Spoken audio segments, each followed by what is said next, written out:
അടുത്ത ട്രിപ്പ് വേൾഡിലെ ഏറ്റവും happiest കൺട്രിയിലേക്കാക്കിയാലോ? Scandinavian കൺട്രികളിൽ പോയാൽ രാത്രികാലങ്ങളിൽ ധ്രുവങ്ങളോട് അടുത്ത് കിടക്കുന്ന രാജ്യങ്ങളിൽ മാത്രം കാണുന്ന നോർത്തേൺ ലൈറ്റ്സുകൾ കാണാം. ലോകത്തിലെ ഏറ്റവും രസകരമായ ഫ്ലാം ട്രെയിനിൽ യാത്ര ചെയ്യാം. വോൾവോ, സാപ്പ് എന്നീ കാർ കമ്പനികളുടെ ആസ്ഥാനമായ സ്വീഡൻ കാണാം.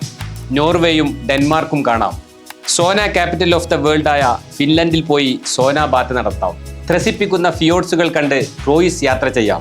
ഇതിനെല്ലാം പുറമെ ലോകത്തിലെ ഏറ്റവും നല്ല എഡ്യൂക്കേഷൻ സിസ്റ്റമുള്ള ഫിൻലാൻഡിലെ യൂണിവേഴ്സിറ്റി വിസിറ്റ് ചെയ്ത് കുട്ടികളെ ശാസ്ത്രീയമായി പഠിപ്പിച്ച് വിജയിച്ച എഡ്യൂക്കേഷൻ സിസ്റ്റത്തിന്റെ രഹസ്യങ്ങൾ മനസ്സിലാക്കാം. ജൂലൈ 20 മുതൽ 10 ദിനങ്ങളിലായി ഗോഹൈർ സംഘടിപ്പിക്കുന്ന ഈ യാത്രയിൽ കൊച്ചിയിൽ നിന്നോ ദുബായിൽ നിന്നോ നിങ്ങൾക്ക് ജോയിൻ ചെയ്യാവുന്നതാണ്. വിദേശ രാജ്യങ്ങളിൽ സ്കൂൾ വെക്കേഷൻ കൂടി ആയതുകൊണ്ട് ഫാമിലികൾക്ക് ഒന്നിച്ച് ഈ രസകരമായ ഈ ട്രിപ്പിൽ ജോയിൻ ചെയ്യാവുന്നതാണ്. സീറ്റുകൾ വളരെ പരിമിതമാണ്. എത്രയും പെട്ടെന്ന് തന്നെ നിങ്ങൾ ഈ കാണുന്ന നമ്പറിൽ ബുക്ക് ചെയ്യുക.